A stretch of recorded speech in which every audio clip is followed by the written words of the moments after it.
Capítulo 4. Abra o coração a Deus. O que encobre as suas transgressões jamais prosperará, mas o que as confessa e deixa alcançará misericórdia. Provérbios 28:13. As condições para obter a misericórdia de Deus são simples, justas e razoáveis. O Senhor não requer que façamos algo difícil para que tenhamos o perdão dos nossos pecados. Não precisamos fazer longas e cansativas peregrinações, nem pagar dolorosas penitências com o objetivo de encomendar nossa alma ao Deus do céu ou para expiar nossa transgressão. Mas aquele que confessa e deixa o seu pecado alcançará misericórdia. Diz o apóstolo: confessai, pois, os vossos pecados uns aos outros e orai uns pelos outros para serdes curados. Tiago 5,16. Confesse seus pecados a Deus, o único que pode perdoá-los, e as faltas uns aos outros. Se você ofendeu o amigo ou o vizinho, deve reconhecer o seu erro e ele tem o dever de perdoar-lhe. Você deverá então buscar o perdão de Deus, pois a pessoa ofendida é propriedade de Deus e ao magoá-la você pecou contra o Criador e Redentor. O caso é levado ao único verdadeiro mediador, nosso grande sumo sacerdote, que foi tentado em todas as coisas à nossa semelhança, mas sem pecado, e quem pode compadecer-se das nossas fraquezas, o qual tem condições de purificar-nos de toda mancha de iniquidade. Hebreus 4,15. Os que não se humilharam diante de Deus, reconhecendo sua culpa, ainda não cumpriram a primeira condição para que sejam aceitos. Se ainda não experimentamos o arrependimento completamente e definitivo e não confessamos nosso pecado com verdadeira humildade e espírito quebrantado, aborrecendo a nossa iniquidade, não estamos buscando o perdão dos nossos pecados com sinceridade.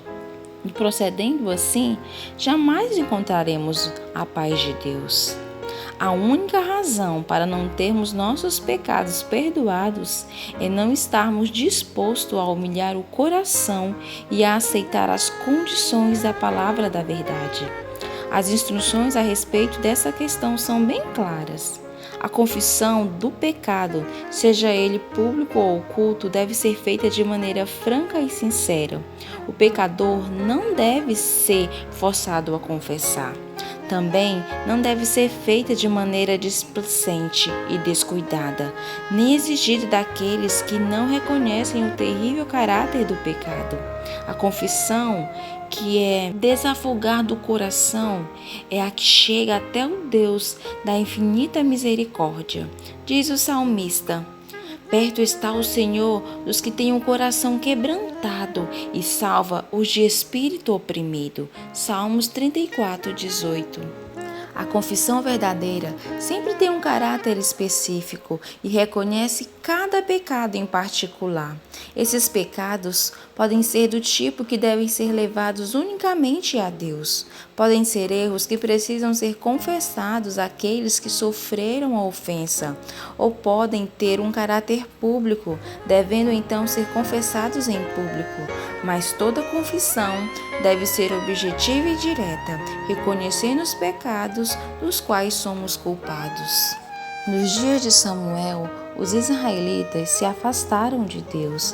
Eles sofreram as consequências do pecado, pois perderam a fé em Deus, a capacidade de discernir o seu poder e sabedoria para governar a nação, a confiança na sua habilidade de defender e vindicar sua causa. Eles voltaram as costas para o grande Rei do Universo e quiseram ser governados como as demais nações.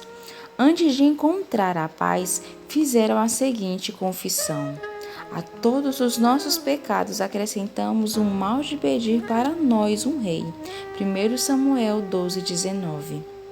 O pecado do qual haviam sido convencidos teve que ser confessado. A ingratidão lhes oprimia o coração e os separava de Deus.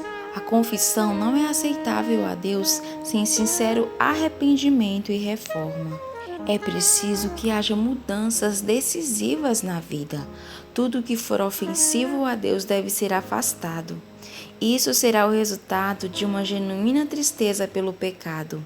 A obra que devemos realizar está claramente diante de nós. Lavai, purificai, tirai a maldade dos vossos atos de diante dos meus olhos. Cessai de fazer o mal, arrependei e aprendei a fazer o bem. Atendei à justiça, repreendei ao opressor, defendei o direito do órfão, pleiteai a causa das viúvas. Isaías 1, 16 e 17. Se restituir o perverso o penhor e pagar ao furtado, e andar nos estatutos da lei, e não praticar iniquidade, certamente viverá, não morrerá. Ezequiel 33:15. Paulo diz ao falar da obra do arrependimento, porque quando cuidado não produziu isto mesmo em vós, que segundo Deus fostes contristados. Que defesa, que indignação, que temor, que saudades, que zelo, que invidita, desejo de dever a justiça feita. Em tudo, destes prova de estardes inocente nesse assunto. 2 Coríntios 7:11. Quando o pecado amortece as percepções morais, o transgressor não discerne os defeitos do seu caráter, nem percebe a enormidade do mal cometido. A menos que aceite o poder persuasivo do Espírito Santo, ele permanece parcialmente cego em relação ao seu pecado. Suas confissões não são sinceras nem verdadeiras. A cada culpa reconhecida, acrescenta um pedido de desculpas pelo que fez, declarando que, não fosse pelas circunstâncias, não teria praticado este ou aquele ato pelo qual está sendo reprovado. Depois que Adão e Eva comeram um fruto proibido, ficaram envergonhados e aterrorizados. Seu primeiro pensamento foi sobre como desculpar seu pecado para poder escapar da temida sentença da morte. Quando o Senhor perguntou sobre o pecado, Adão colocou a culpa parcialmente em Deus e parcialmente em sua companheira. A mulher que me deste por esposa, ela me deu da árvore e eu comi. A mulher colocou a culpa na serpente, dizendo: a serpente me enganou e eu comi. Gênesis 3, 12 e 13. Por que o Senhor fez a serpente? Por que permitiu que ela entrasse no jardim do Éden? Eram perguntas que apresentavam desculpas para o seu pecado, colocando em Deus a responsabilidade pela queda deles. O espírito de autojustificação surgiu com o pai da mentira e tem sido exibido por todos os filhos e filhas de Adão.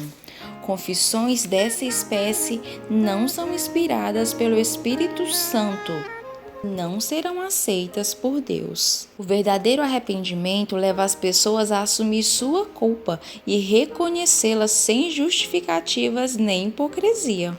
Como o pobre publicano que sequer erguia o olhar para o céu, elas clamarão: ó Deus, sê propício a mim, pecador. Os que reconhecerem sua culpa serão justificados, pois Jesus apresenta seu sangue em favor das pessoas arrependidas. Os exemplos de arrependimento genuíno encontrados na Palavra de Deus revelam um espírito de confissão, no qual não há desculpa para o pecado nem tentativa de autojustificação. Paulo não ficou na defensiva. Ele pintava seu pecado com as cores mais escuras, sem tentar minimizar sua culpa. Ele disse: encerrei muito dos santos nas prisões, e contra esses dava o meu voto quando os matavam. Muitas vezes os castiguei por todos os ambientes religiosos, por todas as sinagogas, obrigando-os até a blasfemar. e demasiadamente enfurecido contra eles, mesmo por cidades estranhas os perseguia. Atos 26, 10 e 11. Ele não hesitou em declarar que Cristo Jesus veio ao mundo para salvar os pecadores, dos quais eu sou o principal. 1 Timóteo 1,15. O coração quebrantado e humilde, subjugado pelo arrependimento genuíno, demonstra apreciação pelo amor de Deus e pelo preço pago no Calvário. E como um filho confessa suas faltas a um pai amoroso, assim o pecador verdadeiramente arrependido traz seus pecados diante de Deus. Como está escrito, se confessarmos os nossos pecados, Ele é fiel e justo para nos perdoar os pecados e nos purificar de toda injustiça. 1 João 1,9.